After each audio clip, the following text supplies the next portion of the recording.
जय श्री कृष्णा, राधे राधे। आप सभी भक्तों का आपके अपने यूट्यूब चैनल श्री कृष्ण दीवानी में हार्दिक स्वागत है।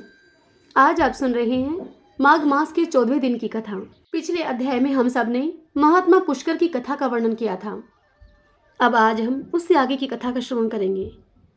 तो आइए सर्वप्रथम भगवान का स्मरण करते हुए आप सभी मेरे साथ बोलिए, श्री लक्ष्मी नारायण भगवान की जय, भगवान शंकर माता पार्वती की जय, श्री राधा कृष्णाभ्याम नमो नमः, जय जय सिया राम, जय जय सीताराम। राजा दिलीप ने वशिष्ठ मुनि से पूछा कि हे मुने, मेरे प्रश्नों के उत्तर में आपने बड़ी ही विचित्र बात मुझे सुनाई है। अब संसार के हित के लिए महात्मा मृगशृंग के शेष चरित्र का मुझसे वर्णन कीजिए, क्योंकि मृगशृंग मुनि के समान संत पुरुष स्पर्श, बातचीत और दर्शन करने से तथा शरण में जाने से सारे पापों का नाश कर डालते हैं। यह सुनकर वशिष्ठ मुनि बोले राजा दिलीप से कि हे राजन, ब्रह्मचारी मृगशृंग मुनि ने गुरुकुल में रहकर संपूर्ण वेदों और दर्शनों का यथावत अध्ययन किया।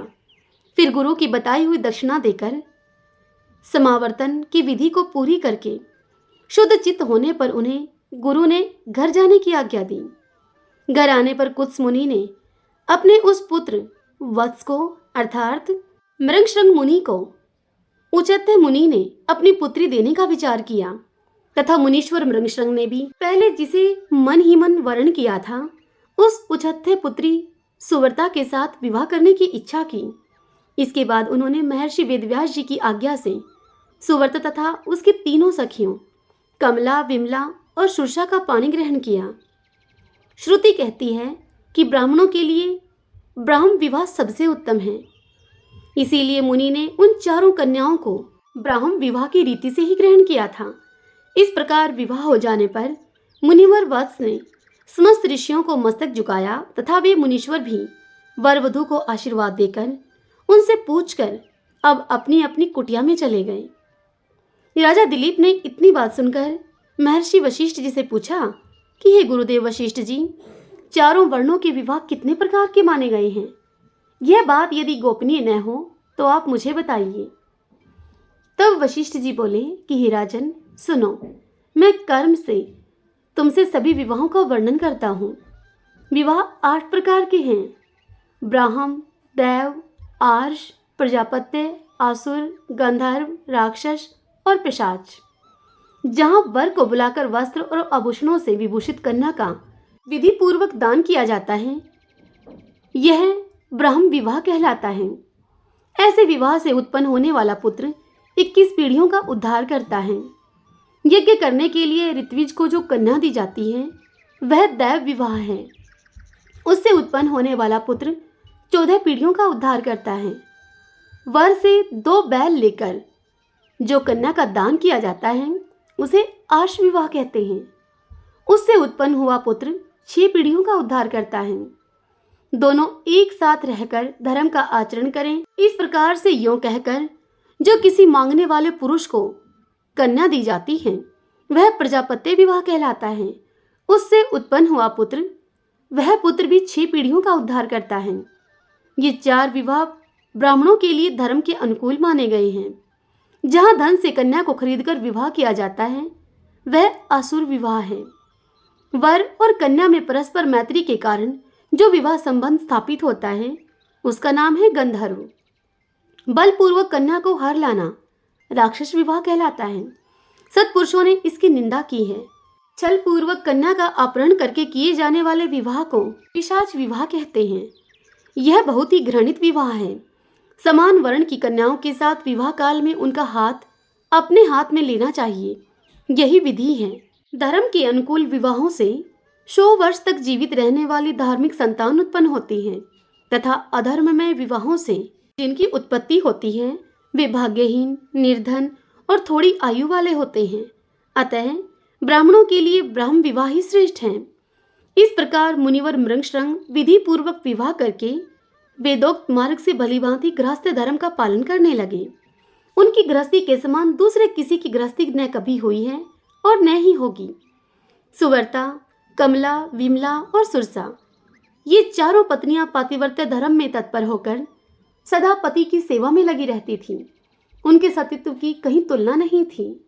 इस प्रकार वे धर्मात्मा मुनि उन धर्म पत्नियों के साथ रहकर भली भांति धर्म का अनुष्ठान करने लगे। हरिओम तत्सत। श्री लक्ष्मी नारायण भगवान की जय। आइए भक्तजनों, अब हम माघ स्नान की कहानी का श्रवण करते हैं। एक ब्राह्मण ब्राह्मणी थे। वे 7 कोस गंगा जमुना में नहाने के लिए जाया करते थे। ब्राह्मणी बहुत थक जाती थी वापस लौटते लौटते। एक दिन वह ब्राह्मणी ब्राह्मण से कहने लगी कि कोई बेटा होता हमारे तो हमारे घर में बहू आ जाती, मुझे घर में खाना बना हुआ मिलता, कपड़े धुले हुए मिलते। यह सुनकर ब्राह्मण बोला कि तूने बड़ी बात कही है, ला मैं तेरे लिए बहू ला देता हूँ। तू ऐसा कर, एक पोटली आटा बांध दे मुझे और उसमें थोड़ी सी मोहर अशर्फी भी डाल देना। अब उस ब्राह्मणी ने अपने पति के कहे अनुसार उसे एक आटे की पोटली बांध दी। ब्राह्मण उस पोटली को लेकर अब घर से चल दिया।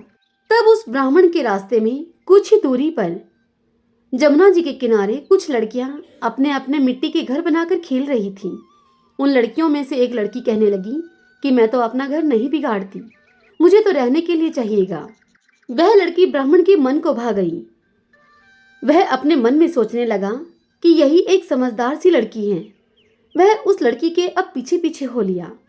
जब वह लड़की अपने घर पहुंची तो ब्राह्मण उससे बोला कि बेटी मैं भूखा हूँ, अपनी माँ से पूछ ले क्या वे मेरे लिए 4 रोटी बना देंगी। कार्तिक का महीना है, मैं किसी के घर की रोटी नहीं खाता हूँ।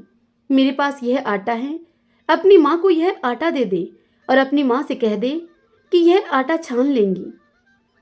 तब वह लड़की बोली कि अच्छी बात है बाबा, और यह कहकर उस ब्राह्मण से अब वह लड़की अपनी माँ के पास गई घर के भीतर और अपनी माँ से जाकर कहा कि माँ, बाहर एक बाबा बैठा है, तुम उसके लिए रोटी बना दो और इस आटे को तुम छान लेना। अब जब उस लड़की की माँ आटा छानने लगी तो उस आटे में से मोहर अशर्फी निकली। तब उसकी माँ ने अपनी बेटी से कहा कि बेटी, जिसके आटे में इतनी मोहर अशर्फी हैं उसके घर न जाने कितनी होंगी।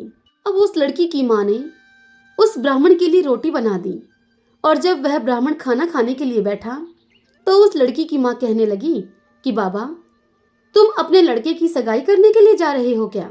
यह सुनकर वह ब्राह्मण कहने लगा, हाँ, मेरा लड़का तो काशी जी पढ़ने के लिए गया हुआ है। अगर तुम इस ब्याह के लिए राजी हो, इस सगाई के लिए राजी हो, तो मैं तुम्हारी इस लड़की को खांड के कटोरे से ब्याह कर अपने घर ले जाऊं। तब वह लड़की की माँ बोली कि अच्छी बात है बाबा। अब वह लड़की को ब्याह कर अपने घर ले गया और बोला, रामू की माँ, किवाड़ खोल कर देख, मैं तेरे लिए बहू लाया हूँ। यह सुनकर वह ब्राह्मणी घर के भीतर से ही बोली कि दुनिया तो मुझे ताने मारती ही थी, अब तुम भी ताने मार रहे हो। हमारे तो 7 जन्म भी बेटा नहीं है, तो बहू कहाँ से आएगी। यह सुनकर वह ब्राह्मण कहने लगा कि तू किवाड़ खोल कर तो देख। जैसे ही उस ब्राह्मणी ने किवाड़ खोले तो देखा कि सामने बहू खड़ी है। सास आदर सत्कार से बहू को अब अपने घर के भीतर ले गई। अब वे बूढ़े बुढ़िया अर्थात वह ब्राह्मण और ब्राह्मणी गंगा स्नान के लिए जाते तो पीछे से बहू घर का सारा काम कर लेती, खाना बनाती, कपड़े धोती, रात को उनके पांव दबाती। इस तरह से बहुत सा समय उनका निकल गया। एक दिन वह ब्राह्मणी अपनी बहू से कहने लगी कि बहू, हमारे घर के चूल्हे की आंच कभी न बुझने देना, मटके का पानी कभी खत्म न होने देना। एक दिन उस घर के चूल्हे की आग बुझ गई। बहू अब भागी भागी पड़ोस में चली गई और वहां जाकर पड़ोसन से बोली कि पड़ोसन, मुझे थोड़ी सी आग दे दो, मेरे चूल्हे की आग बुझ गई है। मेरे सास ससुर गंगा स्नान के लिए गए हैं, वे दोनों भी आते ही होंगे। वे सुबह 4 बजे से गंगा स्नान के लिए गए हुए हैं। यह सुनकर पड़ोसन ने कहा, अरे तू तो बावली है, तुझे तो यूं ही ये उठाकर ले आए हैं, उनके तो 7 जन्म भी कोई बेटा नहीं है। अब यह सुनकर वह बहू बोली कि ना, इनका बेटा तो काशी जी पढ़ने के लिए गया है। पड़ोसन बोली, तुझे तो झूठ बोलकर लाए हैं ये। यह सुनकर वह बहू बोली कि अब मैं क्या करूं। तब पड़ोसन ने उसको कहा कि जली फूकी रोटी बना दे, अनूठी दाल दे इनको, खीर की कड़छी दाल में डाल दे और दाल की कड़छी खीर में डाल दे। बहू को पड़ोसन की सीख अब समझ में आ गई। बहू ने घर जाकर ऐसा ही किया। जब सास ससुर आए तो उसने न तो उनका आदर सत्कार किया, न ही उनके कपड़े धोए, बस खाना लाकर दे दिया। यह देखकर सास बोली कि बहू, ये क्या है? ये तो जली फूकी रोटी है, अनूठी ही दाल बनाई है तुमने। यह सुनकर बहू बोली कि यही खा लो सासू जी, तुम एक दिन खा लोगी तो कुछ नहीं बिगड़ेगा, मुझे तो जीवन भर अनूठा ही रहना है। यह सुनकर सास बोली कि बहू को तो पड़ोसन की सीख लग गई है। अब रात हुई जब सभी सो गए। दूसरे दिन सुबह उठकर वह बहू भागी भागी पड़ोसन के पास गई और जाकर पड़ोसन से बोली कि अब आगे बताओ मुझे क्या करना है। तब पड़ोसन ने कहा कि 7 कोठों की चाबी मांग ले। जब सासू जाने लगी गंगा स्नान के लिए अपने पति के साथ, तब बहू आगे आकर अड़ गई और बोली, बाद में जाना, पहले मुझे 7 कोठों की तुम चाबी दे दो। यह सुनकर बहू का ससुर अपनी पत्नी से कहने लगा कि तुम चाबी दे दो, सब कुछ आज भी इसी का है और कल भी इसी का है, हमारा क्या है, आज मरे तो कल दूसरा दिन। और उनके जाने के बाद बहू ने अब वह सभी कोठे खोल खोल कर देखे तो किसी में धन, किसी में अन्न, किसी में बर्तन, किसी में कपड़े, अटूट भंडार भरे पड़े हैं। 7वां कोठा खोलकर देखा तो उसमें गणेश, लक्ष्मी, पीपल पथवारी, कार्तिक के ठाकुर, राई दामोदर, तुलसी जी का बिड़ला, 36 करोड़ देवी देवता विराजमान हैं। गंगा जमुना है, वहां पर एक लड़का माला जप कर रहा है। बहू ने उस लड़के से पूछा कि तुम कौन हो? तब वह लड़का बोला कि मैं तो तेरा पति हूं, तू किवाड़ बंद कर दे, मेरे माता पिता आएंगे तब खोलना किवाड़। अब तो वह बहू बड़ी ही खुश हुई।